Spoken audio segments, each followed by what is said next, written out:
बहुत बहुत आभार माननीय मुख्यमंत्री श्री योगी आदित्यनाथ जी का।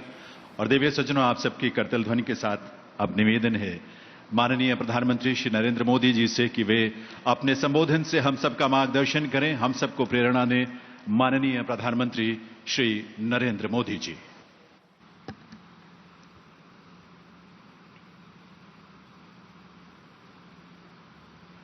नमो बुद्धाय। इस पवित्र मंगल कार्यक्रम में उपस्थित उत्तर प्रदेश के राज्यपाल श्रीमती आनंदीबेन पटेल, उत्तर प्रदेश के मुख्यमंत्री श्रीमान योगी आदित्यनाथ जी, कैबिनेट में मेरे सहयोगी श्री जी किशन रेड्डी जी, किरण रिजिजू जी, ज्योतिरादित्य सिंधिया जी, श्रीलंका से कुशीनगर पधारे श्रीलंका सरकार में कैबिनेट मंत्री श्रीमान नमल राजपक्षा जी, श्रीलंका से आए अति पूजनीय हमारे अन्य अतिथिगण, म्यांमार, वियतनाम, कंबोडिया, थाईलैंड, लाओ पीडीआर, भूटान और दक्षिण कोरिया के भारत में excellency ambassadors, Sri Lanka, Mongolia, Japan, Singapore, Nepal और अन्य देशों के वरिष्ठ राजनयिक, सभी सम्मानित भिक्षुगण और भगवान बुद्ध के सभी अनुयायी साथियों, अश्विन महीने की पूर्णिमा का ये पवित्र दिन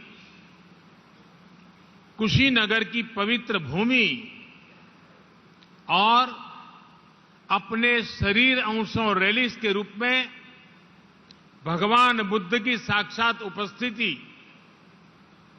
भगवान बुद्ध की कृपा से आज के दिन कई अलौकिक संगत, कई अलौकिक संयोग एक साथ प्रकट हो रहे हैं। अभी यहां आने से पहले मुझे कुशीनगर इंटरनेशनल एयरपोर्ट के लोकार्पण का सौभाग्य मिला है। कुशीनगर इंटरनेशनल एयरपोर्ट के जरिए पूरी दुनिया से करोड़ों बुद्ध अनुयायियों को यहां आने का अवसर मिलेगा, उनकी यात्रा आसान होगी। इस इंटरनेशनल एयरपोर्ट पर श्रीलंका से पहुंची पहली फ्लाइट से अति पूजनीय महासंघ, सम्मानित भिक्षुओं और साथियों ने कुशीनगर में पदार्पण किया है। आप सभी की उपस्थिति भारत और श्रीलंका की हजारों साल पुरानी आध्यात्मिक, धार्मिक और सांस्कृतिक विरासत का प्रतीक है।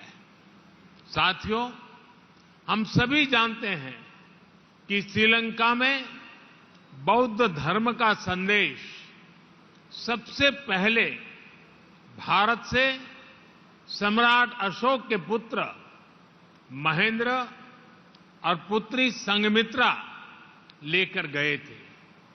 माना जाता है कि आज के ही दिन अरहत महिंदा ने वापस आकर अपने पिता को बताया था कि श्रीलंका ने बुद्ध का संदेश कितनी ऊर्जा से अंगीकार किया है। इस समाचार ने विश्वास बढ़ाया था कि बुद्ध का संदेश पूरे विश्व के लिए है, बुद्ध का धम्म मानवता के लिए है। इसलिए आज का ये दिन हम सभी देशों के सदियों पुराने सांस्कृतिक संबंधों को नई ऊर्जा देने का भी दिन है। मैं आप सभी को बधाई देता हूं कि आप आज भगवान बुद्ध के महापरिनिर्वाण स्थल पर उनके सामने उपस्थित हैं। मैं श्रीलंका और दूसरे सभी देशों से आए हमारे सम्मानित अतिथिगणों का भी हार्दिक स्वागत करता हूं। हमारे जो अति पूजनीय महासंघ हमें आशीर्वाद देने के लिए उपस्थित हैं, उन्हें भी मैं आदरपूर्वक नमन करता हूं। आपने हम सबको भगवान बुद्ध के अवशेष स्वरूप रेलिक्स का दर्शन का सौभाग्य दिया है। यहां कुशीनगर के इस कार्यक्रम के बाद आप मेरे संसदीय क्षेत्र वाराणसी भी जा रहे हैं।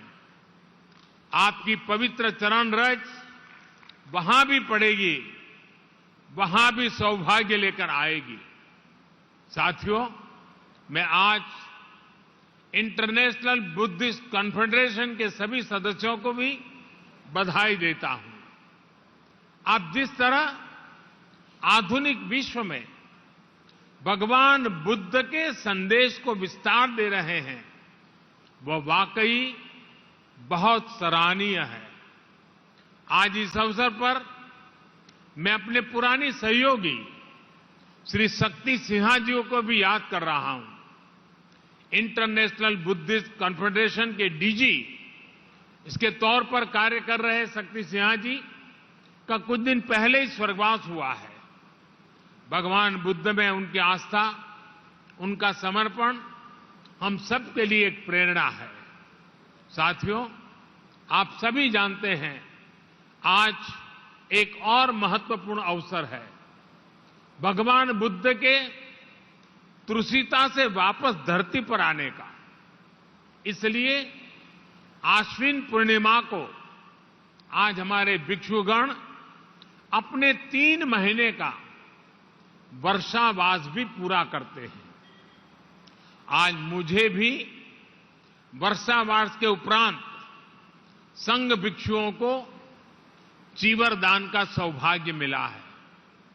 भगवान बुद्ध का ये बोध अद्भुत है, जिसने ऐसी परंपराओं को जन्म दिया।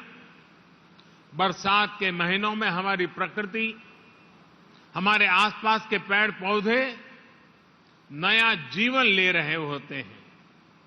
जीव मात्र के प्रति अहिंसा का संकल्प और पौधों में भी परमात्मा देखने का भाव, बुद्ध का ये संदेश इतना जीवंत है कि आज भी हमारे भिक्षु उसे वैसे ही जी रहे हैं।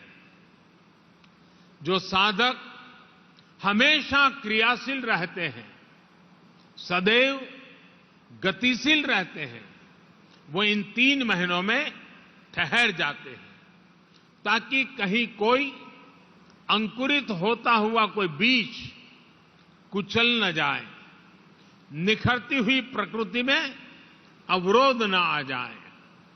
ये वर्षावास न केवल बाहर की प्रकृति को प्रस्फुटित करता है, बल्कि हमारे अंदर की प्रकृति को भी संशोधित करने का अवसर देता है। साथियों, धम्म का निर्देश है, यथापि रुचिरम पुप्खम मणमंतम सुगंधकम एवं सुभाषिता वाचा सफला होती कुब्बतो। अर्थात अच्छी वाणी और अच्छे विचारों का अगर उतनी ही निष्ठा से आचरण किया जाए तो उसका परिणाम वैसा ही होता है जैसा सुगंध के साथ फूल। क्योंकि बिना आचरण के अच्छी से अच्छी बात बिना सुगंध के फूल की तरह ही होती है। दुनिया में जहां जहां भी बुद्ध के विचारों को सही मायने में आत्मसात किया गया है, वहां कठिन से कठिन परिस्थितियों में भी प्रगति के रास्ते बने हैं। बुद्ध इसलिए ही वैश्विक है क्योंकि बुद्ध अपने भीतर से शुरुआत करने के लिए कहते हैं। भगवान बुद्ध का बुद्धत्व है sense of unlimited sense of ultimate responsibility, अर्थात हमारे आसपास, हमारे ब्रह्मांड में जो कुछ भी हो रहा है, हम उसे खुद से जोड़कर देखते हैं, उसकी जिम्मेदारी खुद लेते हैं। जो घटित हो रहा है उसमें अगर हम अपना सकारात्मक प्रयास जोड़ेंगे तो हम सृजन को गति देंगे। आज जब दुनिया पर्यावरण संरक्षण की बात करती है, क्लाइमेट चेंज की चिंता जाहिर करती है, तो उसके साथ अनेक सवाल उठ खड़े होते हैं। लेकिन अगर हम बुद्ध के संदेश को अपना लेते हैं तो किसको करना है, इसकी जगह क्या करना है, इसका मार्ग अपने आप दिखने लगता है। साथियों, हजारों साल पहले भगवान बुद्ध जब इस धरती पर थे तो आज जैसी व्यवस्थाएं नहीं थी, लेकिन फिर भी बुद्ध विश्व के करोड़ों करोड़ लोगों तक पहुंच गए, उनके अंतर्मन से जुड़ गए। मैंने अलग अलग देशों में बौद्ध धर्म से जुड़े मंदिरों, विहारों में ये साक्षात अनुभव किया है। मैंने देखा है कैंडी से क्योटो तक, हेनोई से हम्बनटोटा तक भगवान बुद्ध अपने विचारों के जरिए मठों, अवशेषों और संस्कृति के जरिए हर जगह है।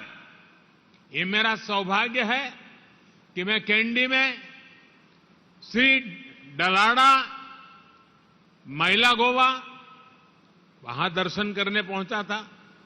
सिंगापुर में उनके दंत अवशेष के मैंने दर्शन किए और क्योटो में किनकाकुजी जाने का अवसर भी मुझे मिला।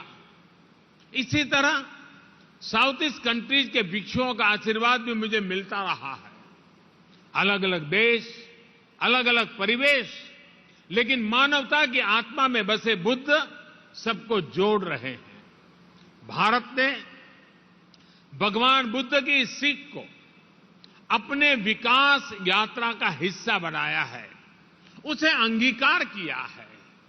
हमने ज्ञान को, महान संदेशों को, महान आत्माओं के विचारों को बांधने में कभी भरोसा नहीं किया है। उसको बांध के रखना ये हमारी सोच नहीं है। हमने जो कुछ भी हमारा था उसे मानवता के लिए मम भाव से अर्पित किया है। इसलिए अहिंसा, दया, करुणा ऐसे मानवीय मूल्य आज भी उतनी ही सहजता से भारत के अंतर्मन में रचे बसे हैं। इसलिए बुद्ध आज भी भारत के संविधान की प्रेरणा है। बुद्ध का धम्म चक्र भारत के तिरंगे पर विराजमान होकर हमें गति दे रहा है। आज भी भारत की संसद में कोई जाता है तो इस मंत्र पर नजर जरूर पड़ती है, धर्म चक्र प्रवर्तनाय। साथियों, आमतौर पर ये भी धारणा रहती है कि बौद्ध धर्म का प्रभाव भारत में मुख्य रूप से पूरब में ही ज्यादा रहा। लेकिन इतिहास को बारीकी से देखें तो हम पाते हैं कि बुद्ध ने जितना पूरब को प्रभावित किया है, उतना ही पश्चिम और दक्षिण पर भी उनका प्रभाव है। गुजरात का वडनगर, जो मेरा जन्म स्थान भी है, वो अतीत में बौद्ध धर्म से जुड़ा एक महत्वपूर्ण स्थान रहा है। अभी तक हम ह्वेनसांग के उद्धरणों के जरिए ही इस इतिहास को जानते थे, लेकिन अब तो वडनगर में पुरातात्विक मठ और स्तूप भी एक्सकेवेशन में मिल चुके हैं। गुजरात का ये अतीत इस बात का प्रमाण है कि बुद्ध दिशाओं और सीमाओं से परे थे। गुजरात की धरती पर जन्मे महात्मा गांधी तो बुद्ध के सत्य और अहिंसा के संदेशों के आधुनिक संवाहक रहे हैं। साथियों, आज भारत अपनी आजादी का अमृत महोत्सव मना रहा है। इस अमृत महोत्सव में हम अपने भविष्य के लिए, मानवता के भविष्य के लिए संकल्प ले रहे हैं। हमारे इन अमृत संकल्पों के केंद्र में भगवान बुद्ध का वो संदेश है जो कहता है, अपमादो अमत पदम, पमादो मच्चुनो पदम, अपमत्ता न मियंती, ये पमता यथा मता। यानी प्रमाद न करना अमृत पद है और प्रमाद ही मृत्यु है। इसलिए आज भारत नई ऊर्जा के साथ आगे बढ़ रहा है, पूरे विश्व को साथ लेकर आगे चल रहा है। भगवान बुद्ध ने कहा था, अपदीपो भव, यानी अपने दीपक स्वयं बनो। जब व्यक्ति स्वयं प्रकाशित होता है तभी वह संस्कार को भी प्रकाश देता है। यही भारत के लिए आत्मनिर्भर बनने की प्रेरणा है। यही वो प्रेरणा है जो हमें दुनिया के हर देश के प्रगति में सहभागी बनाने की ताकत देती है। अपने इसी विचार को आज भारत सबका साथ, सबका विकास, सबका विश्वास और सबका प्रयास के मंत्र के साथ आगे बढ़ रहा है। मुझे पूरा विश्वास है कि भगवान बुद्ध के इन विचारों पर चलते हुए हम सब एक साथ मिलकर मानवता के कल्याण का मार्ग प्रशस्त करेंगे। इसी कामना के साथ आप सभी का बहुत बहुत धन्यवाद। भवतु सब्ब मंगलम। नमो बुद्धाय।